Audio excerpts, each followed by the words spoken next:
मंजिरी वहिनी, मंजिरी वहिनी. काय वहिनी, माझ्यापासून आता काही लपवू नकोस हं. मला सगळं माहितीये.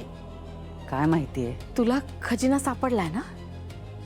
काय बोलतेस तू? कुठला खजिना?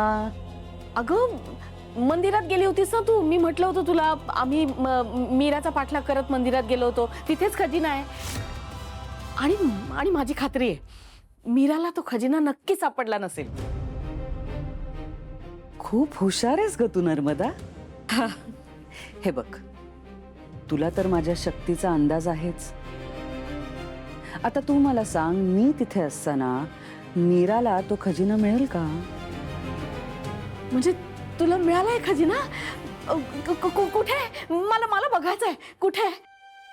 लाचार बाई, पैशांच्या हव्यासा पोटी इतकी वर्ष या घराला चिकटू नये. हिला तर खजिन्या खालीच काढलं पाहिजे. अगं दाखव ना. बघतेस काय? दाखव. फक्त बघायचंच आहे. म्हणजे?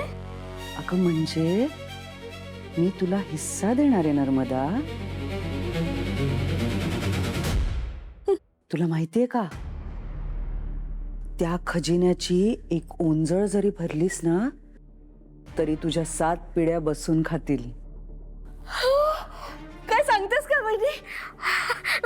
मला आत्ताच हवाय, लगेच हवाय मला खजिना आत्ता. हो हो हो, जरा धीर धर. हे बघ, वेळ आल्यानंतर ना तुला तुझा मोबदला मिळेलच. पण काय? माझी एक अट आहे. अट? तू सांगशील ते करीन मी. काय वाटेल ते करायला तयार आहे मी. सांग. तुला माझ्या बाजूने काम करायला लागेल. म्हणजे मी जे सांगीन ते करायचं. म्हणजे आधी सारखं ना? जशी आपली आधी टीम होती तसंच ना? आपली टीम? हा, आपली टीम म्हणजे तू, मी आणि माया. आम्हा दोघींना तू काहीतरी कामं सांगायचीस आणि आम्ही तुझी कामं करायचो. तसं ना? हा, चालेल ना. आधी सारखं करूया सगळं. मला असं वाटायला लागलंय आता सगळं आधी सारखं घडणार आहे.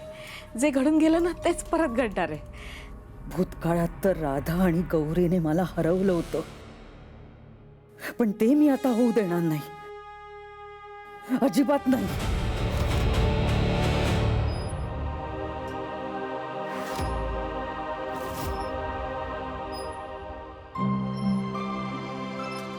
वाव, वेदा,